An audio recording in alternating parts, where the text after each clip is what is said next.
difficulties. Sorry about that. We wanted to just welcome everyone. This is your first PD for the week. Thank you for making it all the way up here to join us. If this is the second time you're with us, it's so nice to see you again.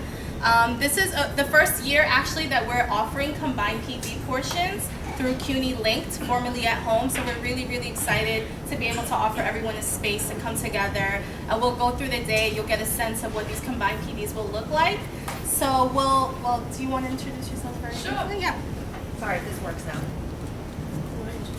Sure. So my name is Monica Gavalanis, and I'm the Access and Transition Coordinator with CUNY Linked. And we'll talk a little bit about what that means, along with all the other roles, but I'll just go down the line so you get to know everyone else. Hi, I'm Trisha Clark, and I'm the ELA Coordinator. Hi, I'm Usha Kutalala, and I work on the math curriculum. And I'm Andrew Sanfratello, and I'm the math coordinator. So we wanted to start the day off with a little activity, and we're going to start that activity by sharing a very, not brief, it's kind of long, but it's very, very inspirational. So we'll get to that.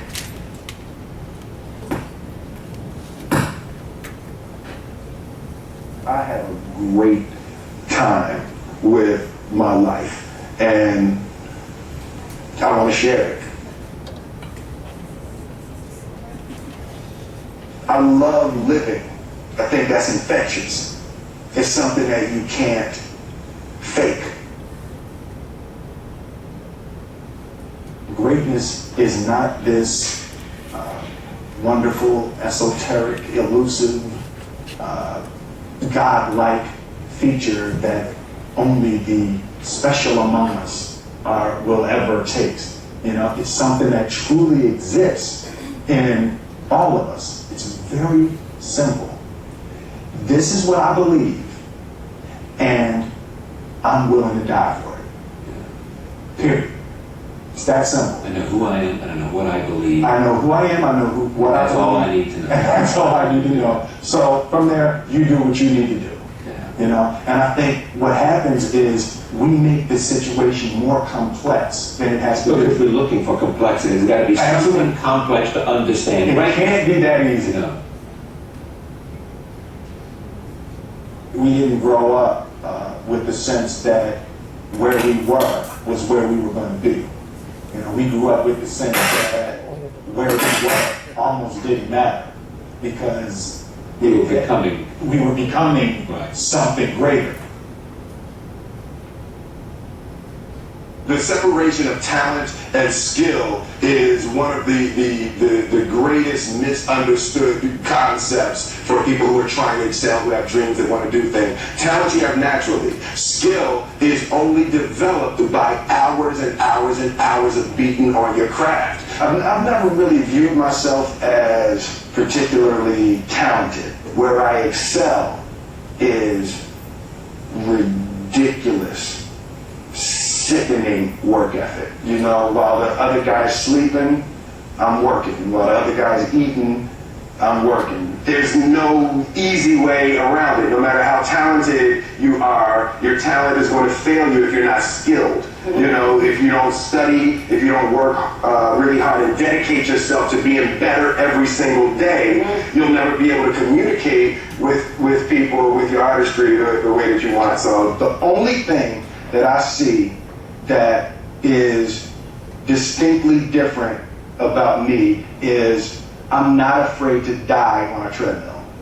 You might have more talent than me, you might be smarter than me, but if we get on the treadmill together, right, there's two things. You're getting off first, or I'm going to die. It's really that simple. One summer, his dad tore down a brick wall in the front of his business and told 12-year-old Will and his 9-year-old brother to rebuild it. The job, they said, was impossible. It took them a year and a half, but they did. And he said, now don't you ever tell me it's something that you can't do. You don't try to build a wall. You don't set out to build a wall. You don't say, I'm going to build the biggest, baddest, greatest wall that's ever been built. You don't start there. You say, I'm going to lay this brick as perfectly as a brick can be laid. And you do that every single day, and soon you have a wall. You know, it's, and I get it, my grandmother always said that, you know, if you're going to be here, then there's a necessity to make a difference. She always instilled the responsibility, the spiritual responsibility that you have to make every group you come in contact with better. I want to do good. I want the world to be better because I was here. I want my life, I want my work, my family, I want it to mean something. And it's like, if you are not making someone else's life better, then you're wasting your time. You know, like your life will become better by making other lives better. I want to represent an idea. I want to represent possibilities. I want to represent the idea that you really can make what you want. One of my favorite books is The Alchemist, Paulo Coelho. And I just believe that. I believe that I can create whatever I want to create. The first step before anybody else in the world believes it is you have to believe it. There's no reason to have a plan B because it distracts from plan A. I think that there's a certain delusional quality that all successful people have to have. You have to believe that something different than what has happened for the last 50 million years of history. You have to believe that something different can happen. Confucius said, he who says he can and he who says he can't are both usually right. Being realistic is the most commonly traveled road to mediocrity. Why would you be realistic? What's the point of being realistic? Just put up a bear. I'm going to do it. It's done. It's already done. The second I decide it's done, it's already done. It's now we just got to wait for y'all to see. It's unrealistic to walk in a room and flip a switch and lights come on. That's unrealistic. Fortunately, Edison didn't think so. It's unrealistic to think you're going to bend a piece of metal and fly people over an ocean in that metal. That's unrealistic. But fortunately, the Wright brothers and others didn't believe that. And it just seems like such a ridiculous idea to me to embrace the idea that it's not going to happen. That's not real. For that to happen, as soon as you say it, now you just say that real. Our thoughts, our feelings, our dreams, our ideas are physical in the universe. That if we dream something, if we picture something, if we commit ourselves to it, that is a physical thrust towards realization that we can put into the universe. That the universe is not a thing that's going to push us around. That the world and people and situations are not something that's going to push us around. That we are going to bend the universe and command and demand that the universe become what we want it to be. I study the patterns of the universe. There's a redemptive power that making a choice has, you know, rather than feeling like you're at effect to all the things that are happening. Make a choice.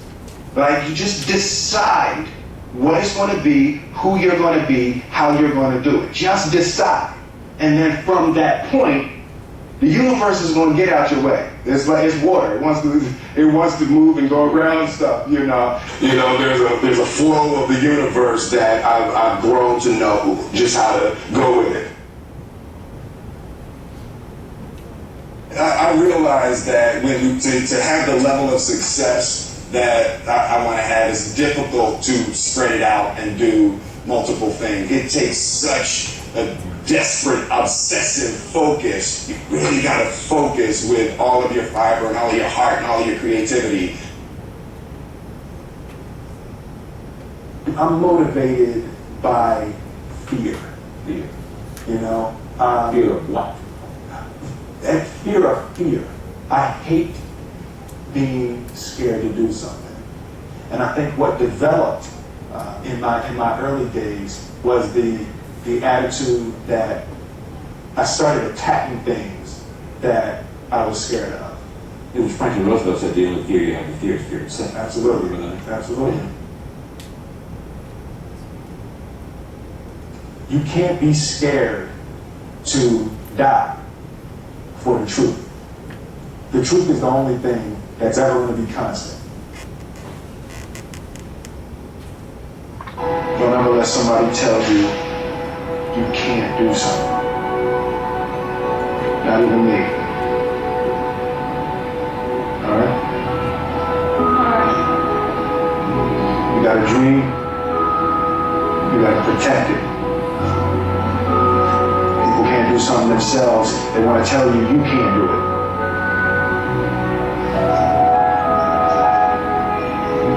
You want something, go get it. Period.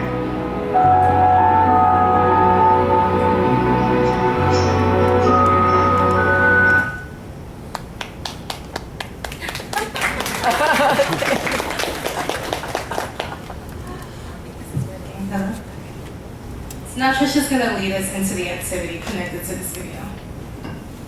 So there's a lot to reflect on everything that Will Smith has said, especially as we get ready to begin a new year with students in our classes.